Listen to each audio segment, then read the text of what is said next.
What if the only person who could save your people was you, and you were terrified to try? Not because you were weak, not because you did not care, but because the cost of trying was your life.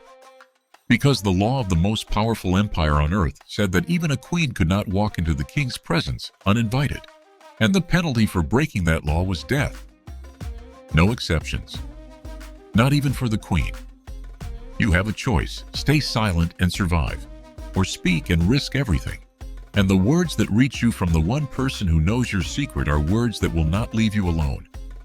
Who knows whether you have not come to the kingdom for such a time as this? This is the story of Esther, a Jewish orphan who became the queen of Persia, a woman who had every reason to stay silent and chose not to, and a story that contains no mention of God by name and yet drips with His presence on every page. To understand Esther, you have to understand the world she was born into. The Jewish people were in exile. Centuries had passed since the Babylonians had destroyed Jerusalem and carried the people of Israel away from everything they had known. Babylon had fallen to Persia, and now the Jewish people lived scattered across the Persian Empire, strangers in a land that was not their own, trying to survive under a government that did not share their faith or their history. Esther had lost even more than most. Her parents were dead. She had been raised by her older cousin Mordecai, a man who worked at the king's gate in the capital city of Susa. She had grown up in the household of someone else, carrying the particular kind of grief that comes from knowing you belong somewhere that no longer exists. And she had learned, in the way that people in vulnerable positions learn, how to navigate carefully, how to read a room, how to survive. The story begins not with Esther but with a queen named Vashti. King Ahasuerus, the ruler of the Persian Empire from India to Ethiopia, 127 provinces, was hosting a banquet that had lasted 180 days. 6 months of feasting and display, a demonstration of the wealth and power of the greatest empire the world had yet seen. On the 7th day of a final week of celebration, the king, in high spirits from wine, sent for his queen. He wanted to display her beauty before his officials and nobles. He sent 7 servants to bring her. Vashti refused. What was in her mind in that moment the text does not tell us. What she understood about what was being asked and why she refused we do not fully know. What we know is what she did. She refused to come. The king was furious. His anger burned within him. He consulted his advisors. And his advisors told him that Vashti had not only wronged the king but had wronged every man in the empire. Because if word spread that the queen had defied the king's command, every wife in every province would begin to despise her husband. The queen was removed. A decree went out across the empire, and a search began for a new queen. Esther was among the young women brought to the palace. The Bible describes her without apology. She was lovely in form and beautiful in appearance. And from the moment she arrived, she found favor with Haggai, the man in charge of the harem. He provided her with special food, 7 female attendants, and moved her to the best place in the harem. Mordecai had told her before she left not to reveal her nationality or her family background. Do not tell them you are Jewish. In a world where being Jewish could make you a target, where they were a minority in a foreign empire with no home to return to. The instruction made sense. Esther kept her identity hidden, and when the time came for each young woman to go to the king, Esther asked for nothing beyond what Haggai suggested. She did not seek to make herself stand out with elaborate requests. She trusted the counsel of the man who knew the king best. And when Esther went to the king, he loved her more than any of the other women. She won his grace and favor more than any of the others.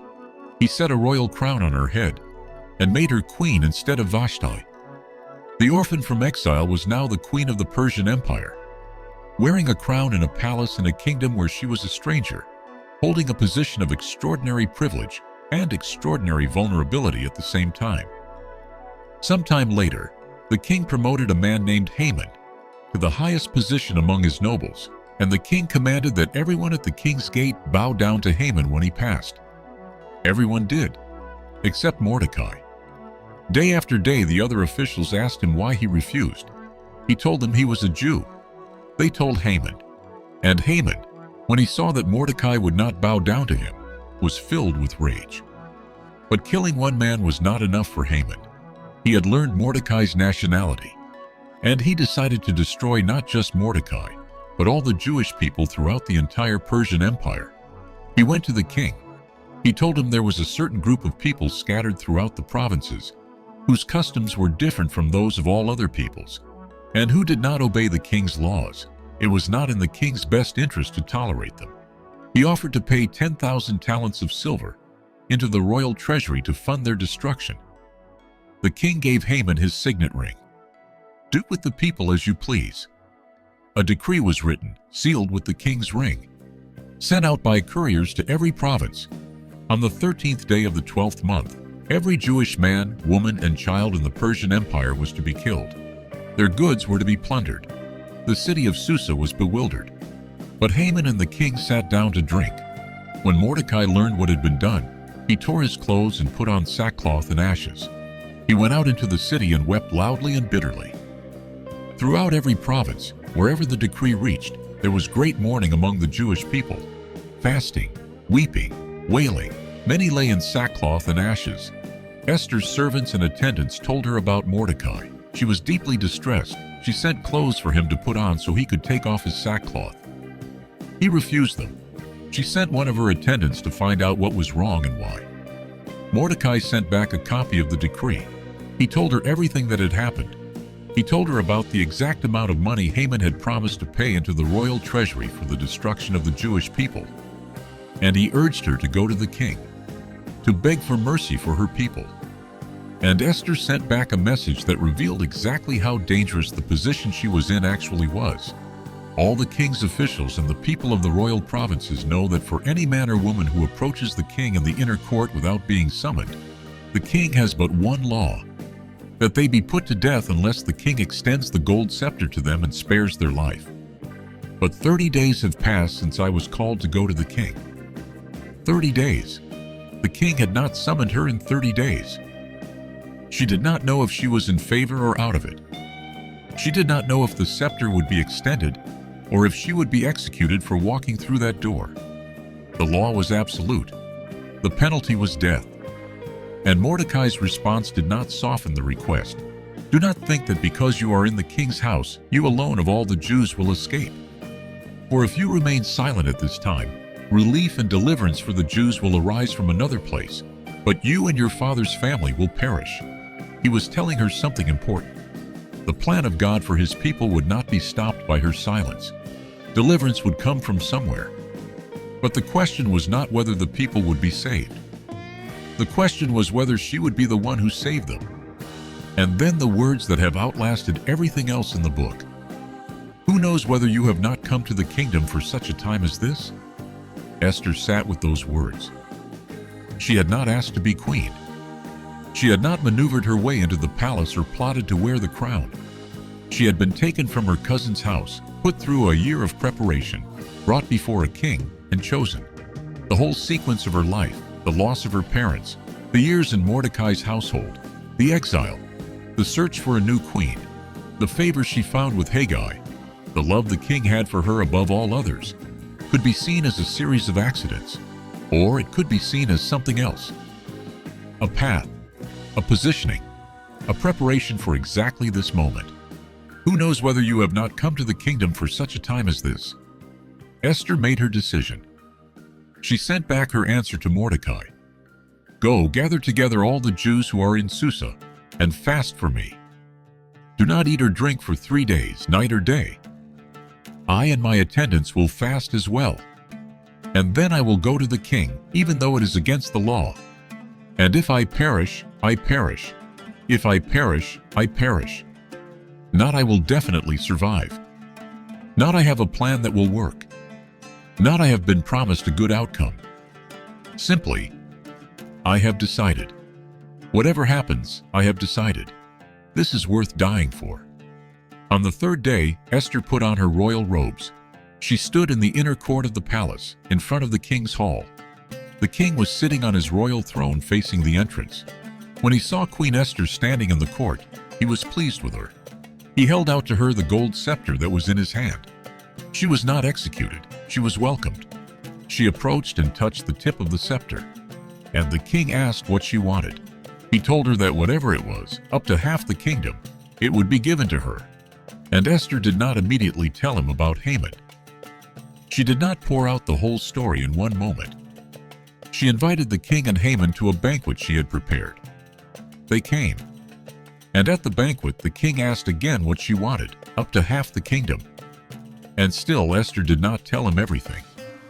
She invited them to a second banquet, tomorrow. She was building something, patience inside urgency, strategy inside desperation. She had walked through the door not knowing if she would survive it. And now she was moving carefully, watching the timing, sensing that the moment had not quite arrived. That night the king could not sleep. He had his servants bring the book of the Chronicles, the record of his reign, and read it to him. And they read the account of how Mordecai had exposed a plot to assassinate the king. A plot that had been discovered and reported and had saved the king's life. The king asked what honor or recognition had been given to Mordecai for this. Nothing had been done for him. The next morning Haman arrived at the palace early. He had come to ask the king for permission to hang Mordecai on a pole he had already built, 75 feet high, erected at his own house. He had decided he could not wait any longer. Before he could speak, the king asked him, "What should be done for the man the king delights to honor?" Haman assumed the king was talking about him. He described an elaborate public honor, royal robes, the king's own horse, a procession through the city streets. Let someone proclaim before him, "This is what is done for the man the king delights to honor." The king said, "Go at once. Get the robe and the horse, and do just as you have suggested for Mordecai the Jew who sits at the king's gate." Haman led Mordecai through the city streets proclaiming the king's honor. And then he went home, humiliated, and told his wife everything that had happened. His advisors told him that if Mordecai was of Jewish origin, he could not stand against him. He would surely come to ruin. While they were still talking, the king's servants arrived. It was time for the second banquet. At the second banquet, the king asked Esther again what she wanted, up to half the kingdom. And this time Esther told him, "If I have found favor with you, your majesty, and if it pleases you, grant me my life. This is my petition, and spare my people. This is my request, for I and my people have been sold to be destroyed, killed, and annihilated." The king's fury rose. Who has dared to do such a thing? Where is he? Esther said, "An adversary, an enemy. This vile Haman." The king left the room in his rage to walk in the garden. Haman, realizing his fate was sealed, threw himself on the couch where Esther was reclining to beg for his life. The king came back and saw him there, and took it as an assault on the queen. One of the king's servants mentioned the pole Haman had built to hang Mordecai, 75 feet high, standing at Haman's own house. "Hang him on it," the king said. They hanged Haman on the pole he had prepared for Mordecai. But the decree was still in place. The order to kill the Jewish people throughout the empire had been sealed with the king's ring and sent to every province.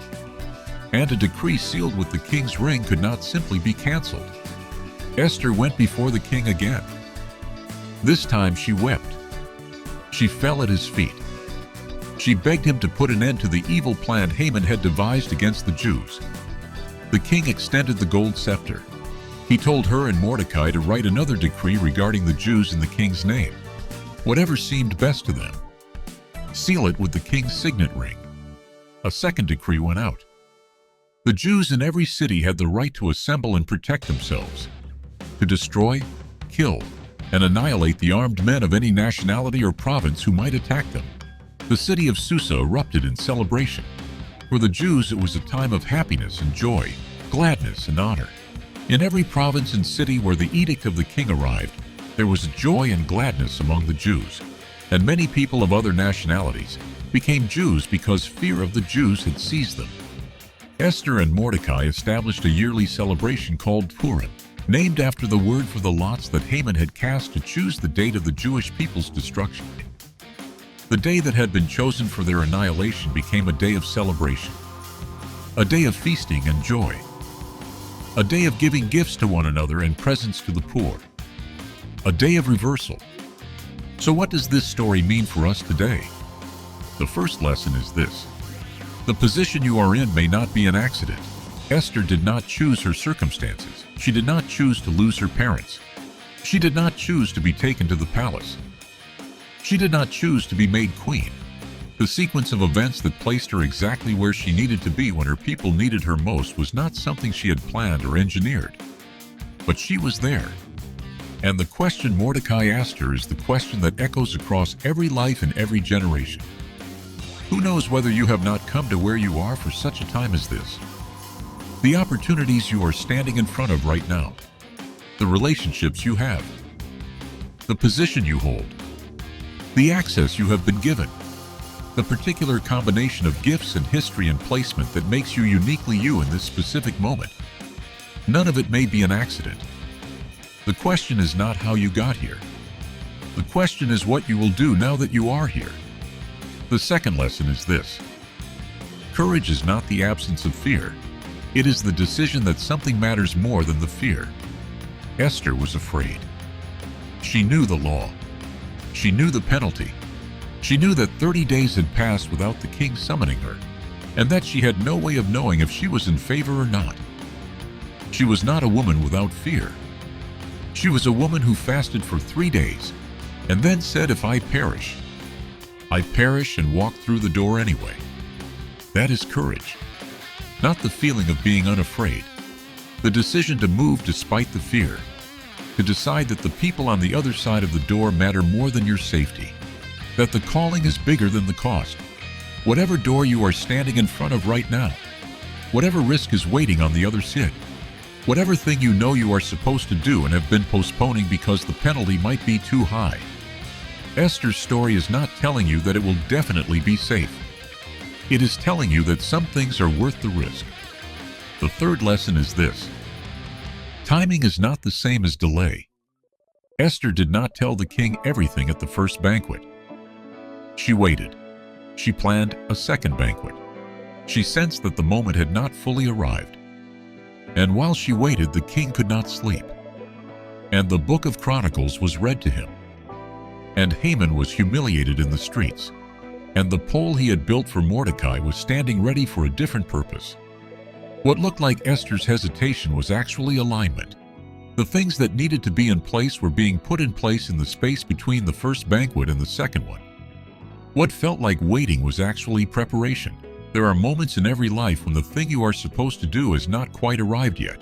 When you know the direction but not the moment. When patience is not weakness or fear but wisdom. The timing of Esther's revelation was not an accident. She moved when the moment came and not before. And the fourth lesson is the one that the whole book has been pointing toward, without ever saying God's name.